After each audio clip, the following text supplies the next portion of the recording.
What if a glass of water suddenly became literally half empty? Vittorio asks an intriguing question.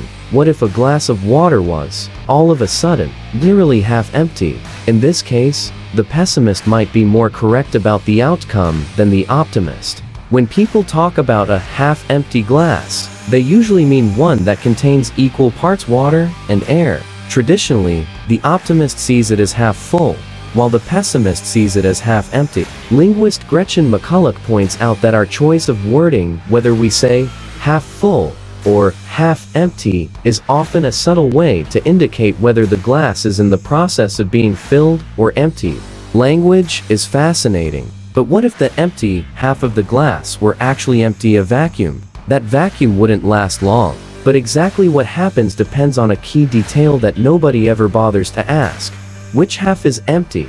To explore this, let's imagine three different half-empty glasses.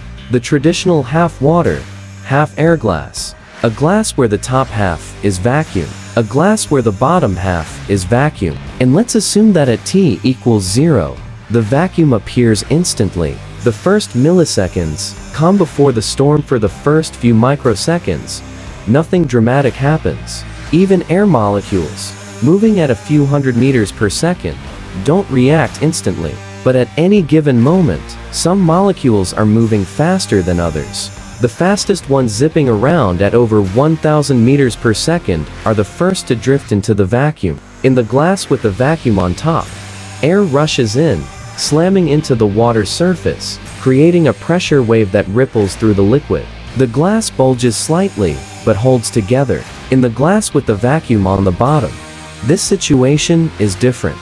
The water doesn't expand into the vacuum like air would. Instead, it starts to boil, releasing tiny amounts of vapor into the empty space. Milliseconds later, the power of pressure reaches sea level. Air pressure is about 15 pounds per square inch.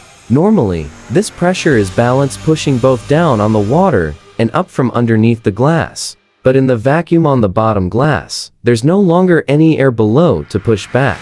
So now, the surrounding air is pressing down on the water with full force, almost 100 pounds of pressure trying to squeeze the water and glass together. This is what we often think of as suction. As a result, the water and glass start moving toward each other fast. Within just a few milliseconds, the water is rushing downward at several meters per second. And then, the moment of impact, destruction without any air between them.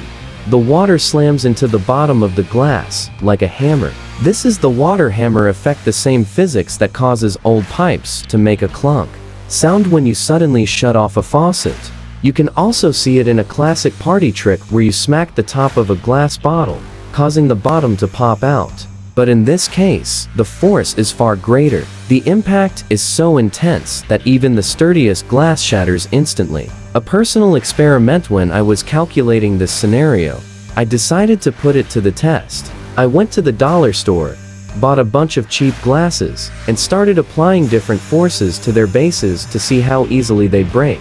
Most shattered, as expected, but one glass, no matter what I did, just wouldn't break. So I kept it.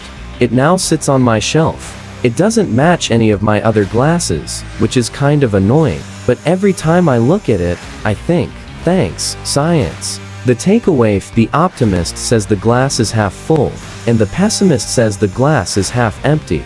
The physicist ducks. If you enjoyed this story, make sure to like this video, it really helps us out.